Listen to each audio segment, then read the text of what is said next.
இதை கற்றுக்கொள்ள எனக்கு 6 வருடங்கள் ஆனது. ஆனால் நான் உங்களுக்கு 60 வினாடிகளில் சொல்லித் தருகிறேன். 7வது, பணத்தை விட நேரம் மிகவும் மதிப்புமிக்கது. நீங்கள் பணத்தை திரும்பப் பெறலாம், ஆனால் இழந்த நேரத்தை திரும்பப் பெற முடியாது. 6வது, உங்களால் எல்லோரையும் மகிழ்விக்க முடியாது. அவர்களை மகிழ்விக்க முயன்றால் உங்களை நீங்களே இழக்கத் தொடங்குவீர்கள். 5வது, உங்கள் நிலைமைக்கு பிறரை குறை கூறுவதை நிறுத்துங்கள். உங்கள் சூழ்நிலையை ஏற்றுக்கொண்டு உங்கள் வாழ்க்கையின் முழு பொறுப்பையும் எடுத்துக் கொள்ளுங்கள். கடினமாக உழைத்தால் உங்கள் எதிர்காலத்தை வெற்றிகரமாக வடிவமைக்கலாம். 4வது, உங்கள் கனவுகளை அழிக்கும் மிகப்பெரிய விஷயம் மற்றவர்கள் உங்களை பற்றி என்ன நினைக்கிறார்கள் என்பதை நீங்கள் சார்ந்து இருப்பதே.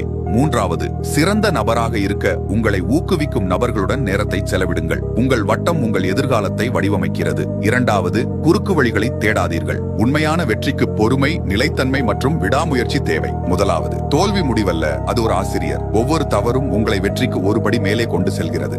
வளர்ச்சியின் நோக்கம் மக்களின் வாழ்க்கையை ஊக்கம் அளித்து மேம்படுத்துவதாகும். எனவே எங்களை ஏற்கனவே ஃபாலோ பண்ணிருப்பீர்கள் என்றால் கங்க்ராச்சுலேஷன்ஸ், நீங்கள் வளர்ச்சியின் பாதையில் இருக்கீர்கள்.